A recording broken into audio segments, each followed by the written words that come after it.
Hello, I'm Ted Pike.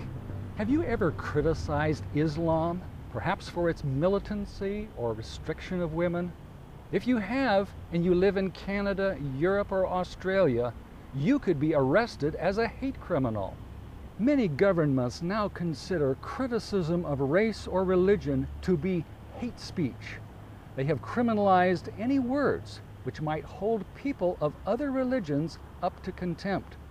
A growing number of people just like you have criticized Islam and been arrested and fined, even threatened with prison for up to 7 years. Could this happen in America?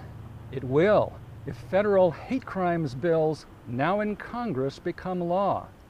Today we'll consider this frightening legislation and how you can stop it. First of all, what do hate crimes laws really do? They shatter freedom of speech, destroying legitimate public debate by censoring any criticism of federally protected groups, including Islam. In 1999, Canadian evangelist Mark Harding said Islam promoted violent terrorism. Convicted of violating Canada's anti-hate law, he escaped the 6-month prison sentence by doing 340 hours of service for the Muslim community. In 2002, 2 Australian pastors, Daniel Scott and Daniel Nalia, who criticized Islam, were indicted as a result of complaints from the Islamic Council of Victoria. They were sentenced to pay almost $70,000 damages and then ordered to publicly apologize to the Islamic community in Australian newspapers. In 2004, British National Party leader Nick Griffin was arrested on charges of inciting racial hatred.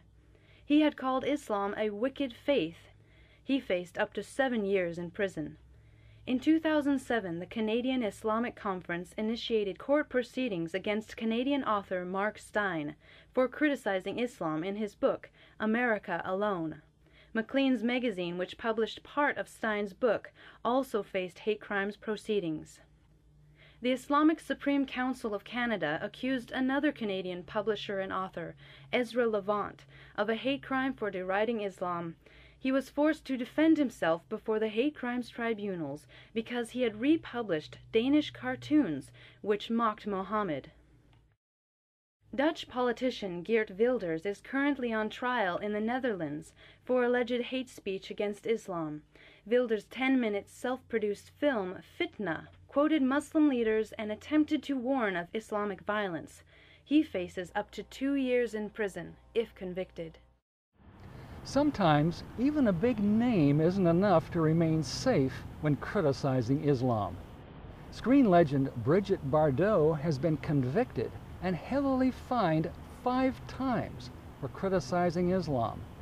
She was recently fined $23,000 for demanding humane treatment of animals slaughtered in Muslim festivals.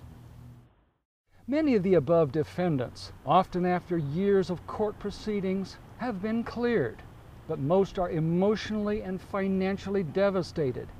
The average cost just to defend yourself from a hate crimes charge in Canada is $175,000. Almost all of the previous lawsuits or indictments were initiated from Muslim organizations.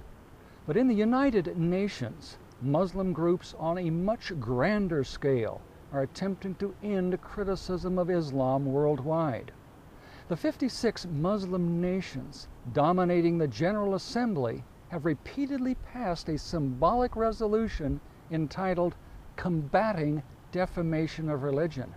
Now they are pushing to make it a legally binding and internationally enforced hate crimes law against anyone who criticizes Islam. Muslims and Islamic organizations are the most recent exploiters of hate laws. Over the past 5 years, they lodged dozens of suits and indictments against their critics. But other groups increasingly clamor for special federal protection from criticism. The homosexual community exerts powerful lobbying pressure to gain special protection through hate laws. It is a hate crime in Holland to criticize adulterers and fornicators. In England, Satanists, witches, and warlocks attempted to gain protection under Britain's 2006 hate law. Where will all this end? The only fair solution is for everyone to have special protection in the eyes of the law. That's exactly what we had in the first place, before hate laws started giving favored groups special rights over others. The President has made it clear that he wants 3 hate bills passed. The first 2, the David Ray Hate Crimes Prevention Act, H.R. 256, and the David Ray Richardson Hate Crimes Prevention Act, H.R. 262, are now in the House Judiciary subcommittees.